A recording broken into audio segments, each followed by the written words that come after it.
نحمده ونصلی علی رسول الکریم اما بعد۔ آج ہم نے سورۃ النساء، یہ چوتھے سپارے کا آخری پاؤ وہاں سے شروع ہوئی ہے اور 5واں پارہ پورا پڑھ لیا ہے۔ سورۃ النساء، نساء کا مطلب ہے عورتیں۔ اس سورت میں اللہ تعالیٰ نے عورتوں کے احکامات بیان فرمائے ہیں، اور ایک روایت میں آتا ہے کہ یہ سورت اپنی عورتوں کو پڑھایا کرو۔ سورۃ الاحزاب، سورۃ النور، ان سورتوں میں عورتوں کے احکامات اللہ نے بیان فرمائے۔ سورت کو اللہ تعالیٰ نے اس طرح سے شروع کیا کہ یا ایھا الناس اتقوا ربکم، اے ساری دنیا کے انسانوں اپنے رب سے ڈرو۔ اللہ تعالیٰ سارے دنیا کے انسانوں کو کیوں دعوت دیتے ہیں؟ اس لیے کہ اللہ سب کے رب ہے۔ اللہ نے سب کو پیدا کیا ہے، سب کی ضرورتوں کا انتظام کیا ہے، سب کو کھلا رہے ہیں، پلا رہے ہیں، سب کی حفاظت کر رہے ہیں، سب کے لیے ساری ضرورتوں کا بندوبست کرتے ہیں۔ تو اللہ تعالیٰ کہتے ہیں کہ اللہ سے ڈرو۔ اللہ نے تمہیں پیدا کیا ہے اور ایک جان سے پیدا کیا ہے، حضرت آدم علیہ السلام سے، اور ان سے اللہ تعالیٰ نے ان کی بیوی کو پیدا کیا، پھر ان سے دنیا کے اندر مرد اور عورتیں پھیلی ہیں۔ تو چونکہ تم سب ایک تو اللہ سے ڈرو، اور دوسری بات یہ کہہ دی اللہ تعالیٰ نے، یہ فرما دی کہ تم سب کے ماں باپ ایک ہیں، یعنی تم ایک خاندان ہو، سب آپس میں ایک ماں باپ کی اولاد ہو، کوئی دوسری نسل کا، رنگ کا، قوم کا نہیں ہے، سب تمہارے بھائی ہیں۔ لہٰذا اللہ سے ڈرو، اللہ کی بندگی کرو اور اپنے بہن بھائیوں کا خیال رکھو۔ ہر مخلوق کو، دنیا میں جتنے بھی لوگ ہیں سب کو اپنے بہن بھائیوں کی طرح سمجھو۔ اللہ کے نبی صلی اللہ علیہ وسلم نے فرمایا الخلق عیال اللہ، دنیا میں جتنی بھی مخلوق ہے یہ اللہ تعالیٰ کا کنبہ ہے، اللہ تعالیٰ کا خاندان ہے، اللہ تعالیٰ کے فیملی ممبر ہے۔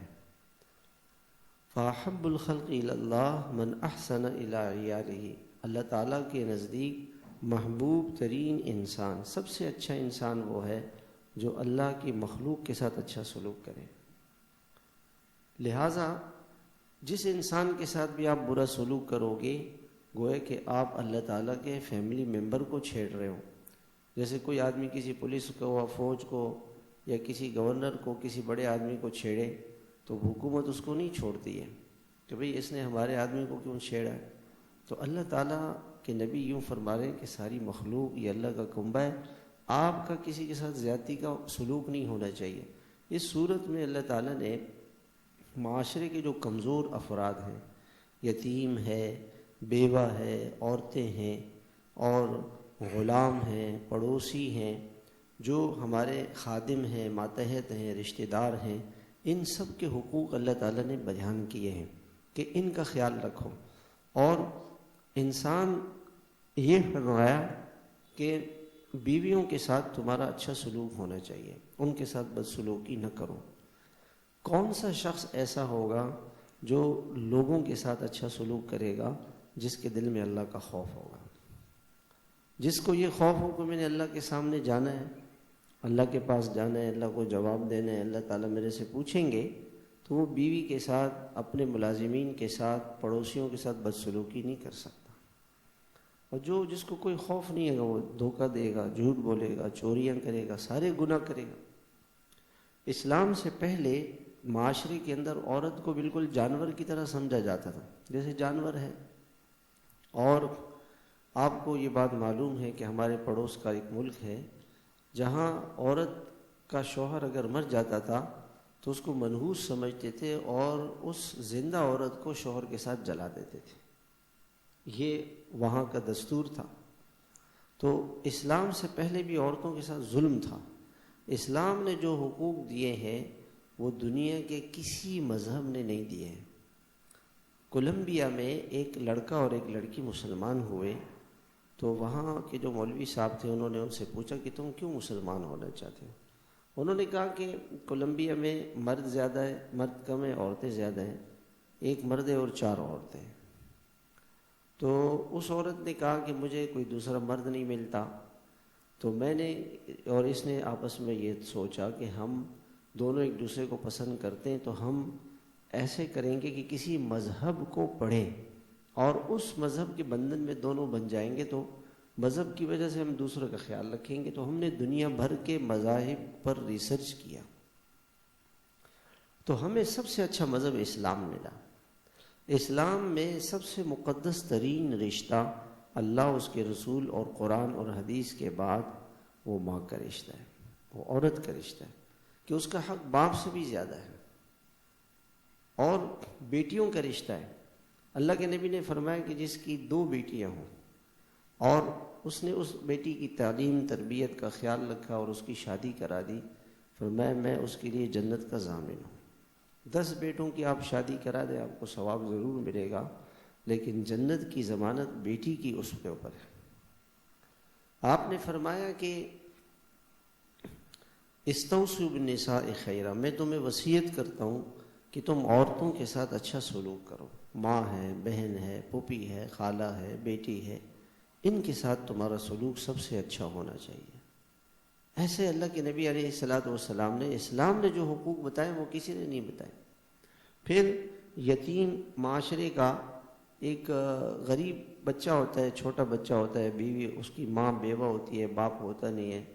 تو جیسے آج ہمارے معاشرے میں بھی یتیموں کے ساتھ بڑا ظلم ہوتا ہے.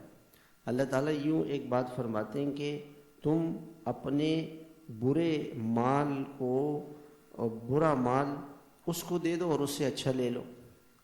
اس کی مثال کیا ہے؟ مثال اس کی ہے کہ جیسے باپ مر گیا، 4-5 بچے ہیں اس کے، تو جو سب سے بڑا بھائی ہے وہ تو بالغ ہے، تو وہ کیا کرتا ہے کہ سارے باپ کے مال پر، پیسے پر، جائیداد پہ قبضہ کر لیتا ہے. اچھا پلاٹ، اچھی زمین اور صدر کی دکان ہوگی وہ اپنے نام کر لے گا اور کہے گا کہ میں باپ کے ساتھ چلا رہا تھا، اور جو چھوٹے بہن بھائی ہیں ان کو کچھ نہیں ملے گا. یہ جیسے آج ہمارے معاشرے میں عورتوں کو لوگ کیا کہتے ہیں کہ جی بھائی کہتے ہیں ہم نے بہن کی شادی کرا دی بس. حالانکہ جس وقت باپ مرا تھا، باپ کی جائیداد میں اگر 1 روپیہ بھی تھا، 1 سوئی بھی تھی، دھاگا بھی تھا، تو اس کے اندر بھی سب بہن بھائی شریک تھے. اور کتنے خاندان ایسے ہیں کہ کسی کا، والد کا، والدہ کا انتقال ہوا، بٹوارہ نہیں کرتے، وہ کہتے جی بعد میں دیکھیں گے. حالانکہ فوراً، جیسے مثال کے طور پر میں اس مکان کے اندر ہم سب رہ رہے ہیں اور والد صاحب کا انتقال ہو جائے تو یہ مکان میرا نہیں ہے، یہ سارے بہن بھائیوں کا ہے. اگر میں اس مکان میں رہوں گا تو مجھے اپنے بہن بھائیوں کو اس کا کرایہ دینا پڑے گا. اب یہ جو اللہ تعالیٰ کے احکامات ہیں، اس لیے اللہ تعالیٰ نے ان احکامات کو بتانے سے پہلے فرمایا اللہ سے ڈرو، اللہ سے ڈرو اور رشتہ داری کا خیال رکھو. اللہ تم پر نگہبان ہے، وہ تمہیں دیکھ رہا ہے کہ تم کیا کر رہے ہو. بہن بھائیوں کے ساتھ ظلم کرنا، اور آپ اگر دارالافتاء میں چلے جائیں کسی مفتی کے پاس، تو وہاں سب سے زیادہ جو مسائل آتے ہیں وہ جائیداد کے جھگڑوں کے آتے ہیں. بہن بھائی رشتہ دار آپس میں لڑے ہوئے ہیں جائیدادوں کے اوپر، اور اس کے اوپر لڑائیاں چل رہی ہیں. اگر اللہ کا خوف نہیں ہو، اللہ تعالیٰ کہتے ہیں کہ میں تمہارے اوپر نگہبان ہوں، اور فرماتے ہیں کہ اللہ سے ڈرو، ٹھیک بات کرو، جھوٹی بات نہیں کرو. اس دن کسی نے ایک مووی بھیجی، وہ ایک آدمی اپنے باپ کی ساری جائیداد پر باپ کا انگوٹھا لگا رہا تھا قبر میں. باپ مر گیا، اب قبر میں اترا، جب اس کو دفن کر رہے تھے تو باپ کا انگوٹھا لے کر کے اس کو کاغذ پر لگا رہا تھا، اور اس کے اوپر لکھا ہوا تھا کہ یہ سارا مال میں نے اس بیٹے کو دے دیا ہے. ابھی لگایا نہیں تھا کہ وہ لگانے والا مر گیا. بھئی آپ، جو آدمی مر گیا ہے وہ اللہ کے پاس پہنچ گیا ہے، آپ اس کے ساتھ چھیڑ چھاڑ میں لگے ہوئے ہو کہ میں اس سے انگوٹھا لگا کر کے سارا مال لے لوں. اور وہ اسی جگہ پہ گر گیا، اور بعد میں جب پرچے کے لوگوں نے پڑھا تو اس میں لکھا ہوا تھا کہ میں نے سارا مال اس بیٹے کو دیا اور باپ کا انگوٹھا لگانا چاہ رہا تھا. تو خدا کے نظام میں دخل نہیں دینے چاہیے آدمی کو. یہ دنیا کی حرص و ہوس انسان کو اتنا یہاں تک پہنچا دیتی ہے کہ وہ مردے کے ساتھ بھی کھیل رہا تھا. تو اللہ تعالیٰ نے فرمایا کہ سیدھی ٹھیک بات کرو، جو یتیم کا مال ظلمن کھاتے ہیں وہ اپنے پیٹ میں آگ بھر رہے ہیں۔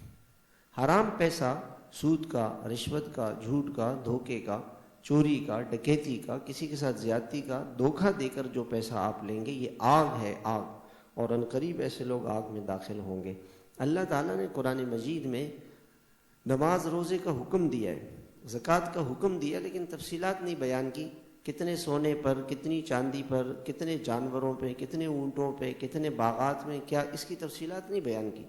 میراث کی تفصیل اللہ نے بیان کی ہے، بہن کا اتنا حصہ ہے، بھائی کا اتنا حصہ ہے، بیٹے کا اتنا ہے، بیٹی کا اتنا ہے، ماں کا اتنا ہے، باپ کا اتنا ہے، بیوی کا اتنا ہے، شوہر کا اتنا ہے، ہر حصہ اللہ نے بیان کیا۔ اور پھر اللہ نے فرمایا تلک حدود اللہ، دیکھو یہ اللہ کا قانون ہے، اور جو اللہ کے قانون پر چلے گا اس کے لیے جنت ہے، یہ کامیاب ہو جائے گا۔ جو اللہ اس کے رسول کی نافرمانی کرے گا اور اللہ کے قانون کو توڑے گا جہنم میں جائے گا۔ ایک آدمی میرے سے ملا، اس نے کہا میرے باپ کی بڑی فیکٹری تھی اور میں اس فیکٹری کا مالک بنا، لیکن میں روڈ پر آ گیا۔ میں نے فوراً ایک سوال کیا کہ جب باپ کا انتقال ہوا تھا تو آپ نے فیکٹری بھائیوں میں، چھوٹے بھائیوں میں تقسیم کی تھی؟ کہا نہیں، میں نے سارے باپ کی جائیداد لے لی تو اللہ تعالیٰ نے مجھ سے وہ ساری جائیداد چھین کے میں سڑک پر آ گیا ہوں۔ یہ تو ظلم کا نتیجہ اصل تو آخرت میں آئے گا، لیکن کبھی دنیا میں بھی اللہ تعالیٰ دکھا دیتے۔ اور پھر وہ آیت جو میں نے پڑھی کہ انسان موت کے وقت توبہ کرے گا، ہر انسان، ہم میں سے ہر ایک کے پاس موت کا فرشتہ آئے گا، ملک الموت آئے گا، اور جیسی ملک الموت نظر آئے گا میں فوراً یہ کہوں گا کہ بھائی اسرائیل میں توبہ کرتا ہوں، میں نے اپنی خواہشات والی، گناہوں والی، اللہ کی نافرمانی والی زندگی گزاری ہے، میں توبہ کرتا ہوں۔ تو وہ کہے گا خبردار، کوئی توبہ نہیں، توبہ تو موت سے پہلے پہلے۔ آج موقع ہے انسان کے پاس کہ انسان توبہ کرے، زنا سے، چوری سے، نشے سے، اللہ کی نافرمانی سے، جھوٹ سے، دھوکے سے توبہ کرے اور اللہ کی طرف رجوع کرے۔ پھر اللہ تعالیٰ فرماتے ہیں کہ عورتوں کو ان کا مہر دے دیا کرو، اور عورتوں کے ساتھ تمہارا سلوک سب سے اچھا ہونا چاہیے۔ اگر تمہیں عورت کی کوئی چیز پسند نہ ہو تو ہو سکتا ہے کہ کوئی چیز اس کی تمہیں پسند نہ ہو لیکن اس میں اور خوبی ہو۔ دیکھیں ہر عورت کامل اور مکمل نہیں ہوتی کہ ساری خوبیاں ان میں ہو، نہ کوئی انسان مرد ایسا ہے کہ اس میں ساری خوبیاں ایسے، انسان تو خطا کا پتلا ہے۔ تو انسان جو ہے اپنی بیوی کے اندر کچھ خوبیاں ضرور ہوتی ہیں، ہر عورت کے اندر، ان خوبیوں کو دیکھ کر ان کے ساتھ اچھی زندگی گزاریں۔ اسلام سے پہلے لوگ اپنی ماؤں سے بھی نکاح کرتے تھے، اسلام نے اس کو منع کیا، ایک حیا کا نظام بتایا کہ دیکھو تمہارے پاس رشتے میں ماں ہے، بہن ہے اور بہنیں ہیں، پھوپھیاں ہیں، خالائیں ہیں، بھانجیاں ہیں، بھتیجیاں ہیں، رضائی ماں، رضائی بہن اور ساس اور تمہاری بہو اور بہو، ان سے نکاح نہیں کر سکتے، یہ حرام ہے، یہ رشتے حرام ہیں۔ پھر اللہ تعالیٰ نے فرمایا کہ دیکھیں اللہ تعالیٰ نے انسان کے اندر ضعیف ہے، انسان کے اندر خواہش ہے شادی کرنے کی، اللہ تعالیٰ نے فرمایا شادی کرو، 4 کر سکتے ہو، لیکن شرط کیا ہے کہ عدل، مساوات کا خیال رکھو، انصاف کرو، ظلم نہیں کرو۔ ایک بیوی کے ساتھ شادی کر لی، دوسری بیوی کو چھوڑ دیا، یہ نہیں کرو، یہ ظلم نہیں کرو۔ جو ظلم کرے گا اس کو دوزخ کی آگ میں داخل کیا جائے گا۔ پھر اللہ تعالیٰ نے فرمایا کہ آپس کے اندر ایک دوسرے کا مال ناجائز اور ناحق جھوٹ بول کر، دھوکہ دے کر نہیں کھاؤ، کسی کو قتل نہیں کرو، کسی کو قتل نہیں کرو۔ کچھ عورتوں نے کہا کہ یا اللہ، یا رسول اللہ، اللہ تعالیٰ قرآن میں مردوں سے زیادہ خطاب کرتے ہیں، ہم سے کیوں نہیں کرتے؟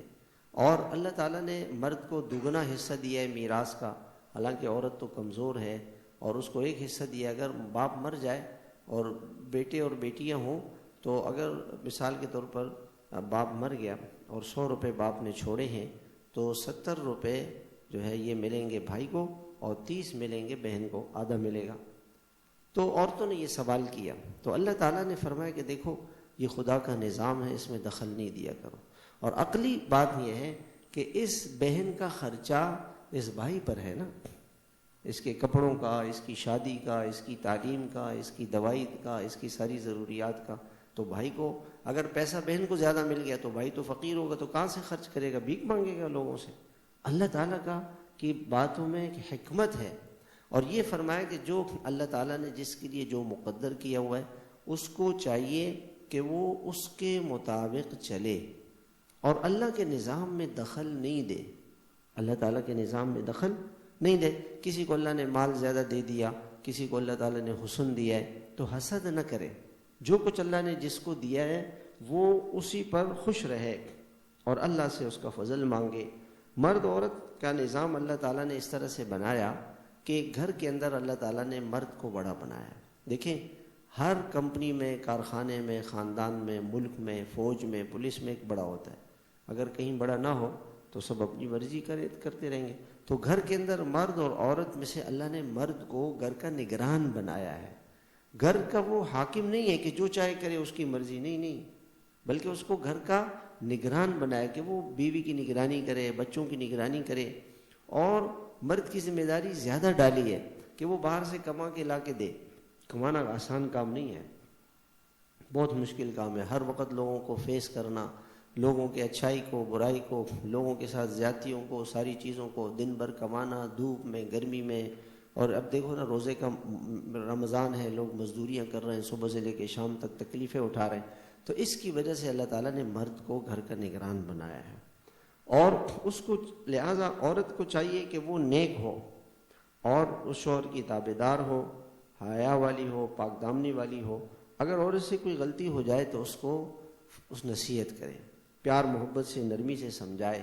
نہیں سمجھے تو اس کو بستر اس سے الگ کر لے، پھر بھی نہیں سمجھے تو تادیباً کوئی ایسا کام اس سے کرے، یعنی ایسے اس کو تنبیہ کرے کہ تاکہ وہ ٹھیک ہو جائے۔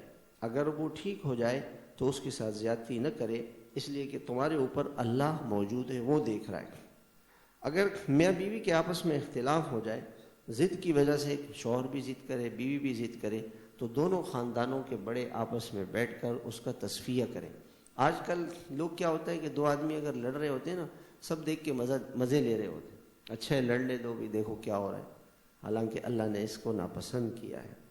اور اللہ تعالیٰ کو سب پتہ ہے، اس کو خبر ہے۔ ایک قرآن کی جامع آیت ہے کہ دیکھو اللہ کی بندگی کرو، اس کے ساتھ کسی کو شریک نہ کرو، والدین کے ساتھ تمہارا سلوک سب سے اچھا ہونا چاہیے۔ آپ روزانہ ہمارے درس میں یہ بات سن رہے ہیں، اللہ تعالیٰ اس کا بار بار تذکرہ کرتے ہیں کہ تمہارا سب سے اچھا رویہ والدین کے ساتھ ہونا چاہیے، ان کے ساتھ ادب کا، نرمی کا، شفقت کا، محبت کا، اور رشتہ داروں کے ساتھ۔ رمضان کا مہینہ ہے، اپنے رشتہ دار کو ہدیہ بھیج دیں، ایک کھجور کا ڈبہ دے دیں، ایک روح افزا کی بوتل دے دیں، ایک دن افطاری اس کے گھر پہ بھجوا دیں۔ اپنے بھائیوں کو، بہنوں کو، ان کا خیال رکھیں، اپنے بہن بھائیوں کا خیال رکھیں، یتیموں کا خیال رکھیں، مسکینوں کا خیال رکھیں، رشتہ داروں کا خیال رکھیں، اور پڑوسیوں کا خیال رکھیں۔ اگر آپ کا پڑوسی ہے تو آپ اس کے ساتھ اچھا سلوک کریں۔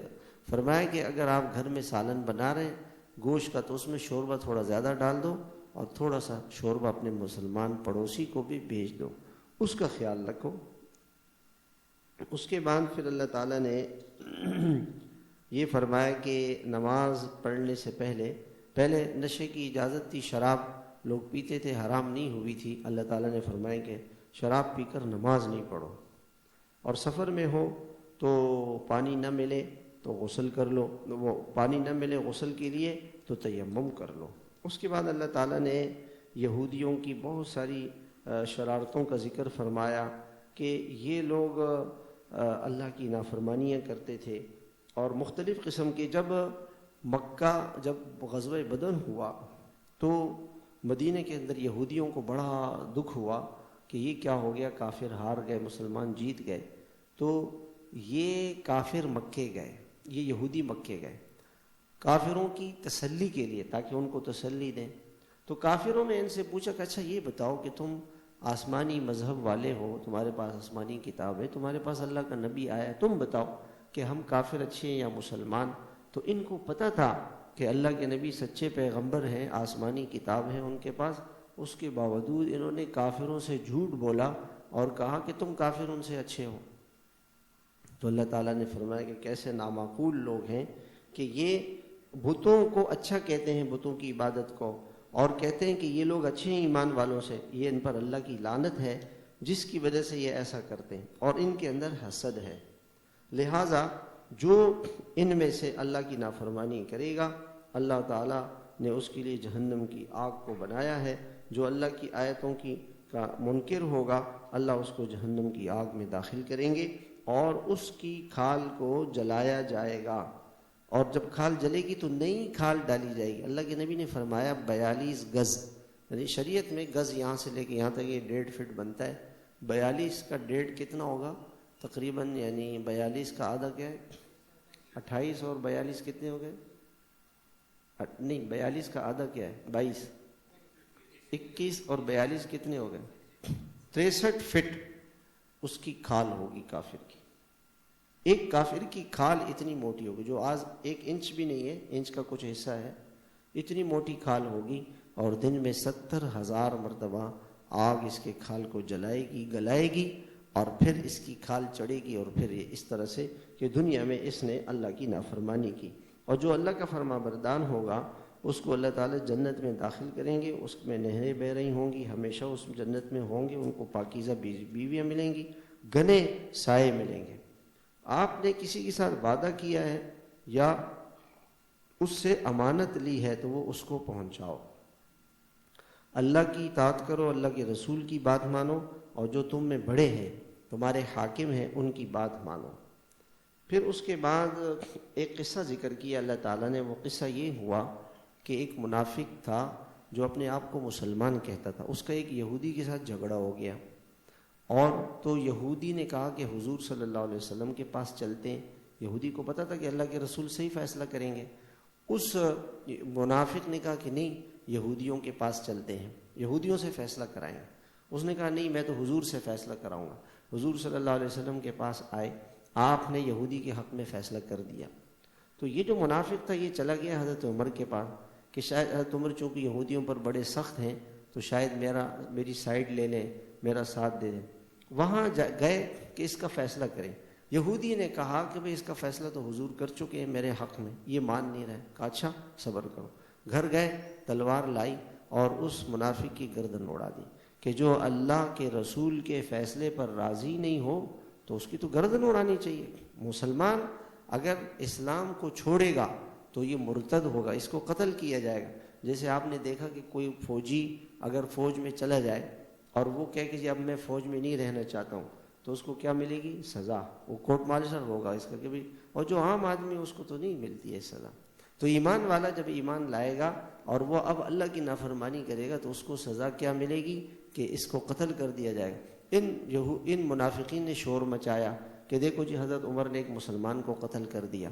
اللہ تعالیٰ نے قرآن کی آیتیں اتاری کہ حضرت عمر نے صحیح کیا، جو اللہ اس کے رسول کے فیصلے پر راضی نہ ہو مسلمان بن کر، اس کی سزا قتل ہے، اس کو قتل کیا جائے گا۔ اس کے بعد اللہ تعالیٰ نے جہاد کا ذکر کیا کہ اللہ کے راستے میں اللہ کا دین غالب ہو، دنیا میں اللہ کی شریعت، اللہ کا اسلام، یہ مسلمان اس کے غالب کرنے کی کوشش کریں۔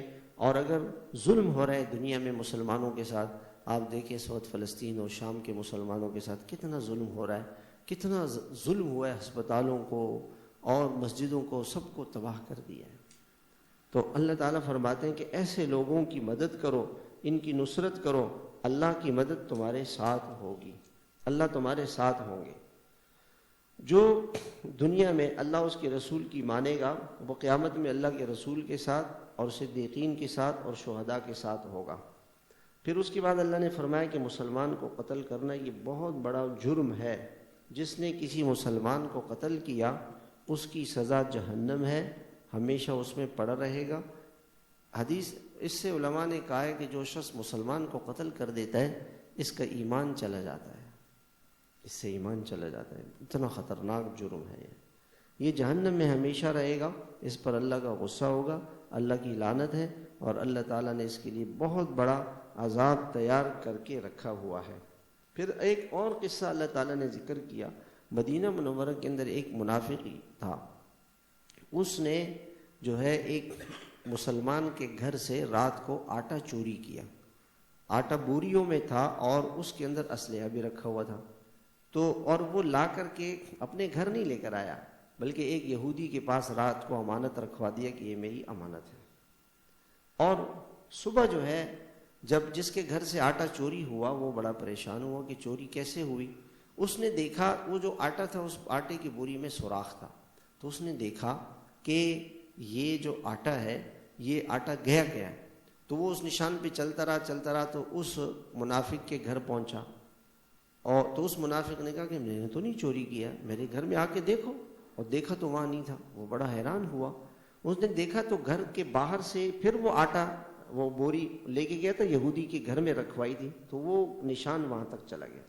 وہاں جا کے اس یہودی سے کہا، یہودی نے کہا کہ بھئی میں نے تو چوری نہیں کی، یہ تو اس نے رات کو میرے پاس امانت رکھوائی ہوئی۔ اب منافقین کی چوری پکڑی گئی، تو اس منافق نے، منافقین کے لوگوں نے، اس کے خاندان والوں نے جا کے حضور صلی اللہ علیہ وسلم کے سامنے قسمیں کھائی کہ جی ہم نے چوری نہیں کی، اور یہودی کے اوپر جھوٹا الزام لگا دیا۔ تو اللہ کے نبی کے دل میں یہ خیال آیا کہ یہ مسلمان ہیں اور یہ اللہ کے نام پر قسمیں کھا رہے ہیں، تو یہودی چور ہیں۔ آپ یہ فیصلہ کرنے والے تھے کہ جبریل امین آ گئے اور انہوں نے کہا کہ یا رسول اللہ یہ تو جھوٹ، یا رسول اللہ یہ لوگ جھوٹ بول رہے ہیں، اس منافق نے چوری کی ہے اور اس یہودی نے چوری نہیں کی ہے۔ اس منافق نے جب یہ سنا کہ اب تو میرا بانڈا پھوٹ گیا، تو وہ بھاگ کے مرتد ہو کے مکہ چلا گیا، اور اس پر اللہ تعالیٰ نے قرآن کی آیتیں نازل فرمائی۔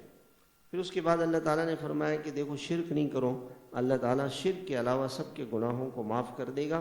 اور یہ فرمایا کہ شیطان، اس پر خدا کی لعنت ہے، شیطان نے کہا تھا کہ میں ان کو اللہ کی نافرمانی میں لگا کے رکھوں گا، گناہوں میں، نافرمانیوں میں۔ آج دیکھیں نا کیسے شیطان نے انسان کو اللہ کی نافرمانی میں لگا دیا ہے۔ اللہ تعالیٰ فرماتے ہیں جو شیطان کی مانے گا، اس سے دوستی کرے گا، اس کا انجام کیا ہوگا؟ وہ شیطان کے ساتھ جہنم میں جائے گا۔ پھر اس کے بعد اللہ تعالیٰ نے فرمایا کہ جو، چونکہ پیچھے منافقین کا تذکرہ آیا، یہ منافق لوگوں کی نشانی کیا ہے؟ جھوٹ بولتے ہیں، دھوکہ دیتے ہیں، نمازوں میں سستی کرتے ہیں، لوگوں کے دکھانے کے لیے کام کرتے ہیں، اللہ کو بہت تھوڑا یاد کرتے ہیں۔ ایسے لوگوں کو اللہ تعالیٰ نے جہنم کے سب سے نچلے طبقے میں اللہ تعالیٰ ان کو رکھیں گے۔ پھر ایک آیت اللہ نے فرمائی کہ دنیا کے حالات تمہارے اللہ کب بنائے گا؟ جب تم اللہ کی ذات پر ایمان لاؤ اور اس کا شکر ادا کرو۔ اللہ بہت قدردان ہے۔ اگر انسان اللہ کی نافرمانی کرے اور پھر یہ کہے کہ جی میرے حالات اچھے ہو جائیں، تو اس کے حالات ٹھیک نہیں ہوں گے۔ حالات خراب ہیں، اس کا مطلب یہ ہے کہ حالات اللہ کے سوا کوئی اور ٹھیک نہیں کر سکتا، اور یہ حالات اس لیے خراب ہیں کہ انسان کے عمل خراب ہیں۔ انسان ٹھیک ہو جائے تو اس کائنات کے حالات ٹھیک ہو جائیں گے۔ دنیا کے اندر کتنا فساد ہے، یہ انسان کی وجہ سے، انسان اپنے حرص و حوث کی وجہ سے لوگوں کو قتل کر رہا ہے، ظلم کر رہا ہے، سود لے رہا ہے، رشوت لے رہا ہے، نشہ کر رہا ہے، جھوٹ بول رہا ہے، دھوکہ دے رہا ہے، کسی کی عزت کو خراب کر رہا ہے۔ یہ وہ گناہ ہیں جن گناہوں کی وجہ سے دنیا سے سکون چلا گیا۔ اگر انسان ٹھیک ہو جائے تو اللہ تعالیٰ اس دنیا کو سکون اور امن اور چین کا گہوارہ بنا دیں۔ اللہ ہم سب کو عمل کی توفیق عطا فرمائے۔ اللہم ربنا آتنا فی الدنیا حسنہ وفی الآخرۃ حسنہ وقنا عذاب النار۔ اے اللہ پاک ہمارے اس قرآن شریف کے پڑھنے کو، سننے کو اور اس کے ترجمے کو، اس پر عمل کرنے کی ہمیں توفیق عطا فرما۔ ہمیں ایمان پر خاتمہ نصیب فرما، موت سے پہلے توبہ کرنے کی توفیق عطا فرما۔ ہمارا خاتمہ ایمان پہ فرما، جنت الفردوس عطا فرما، جہنم سے پناہ عطا فرما۔ منافقین کے اندر ہمارا شمار نہ فرما، ایمان والوں میں ہمارا شمار فرما۔ ہماری دنیا اور آخرت بنا، ہماری دعاؤں کو قبول فرما۔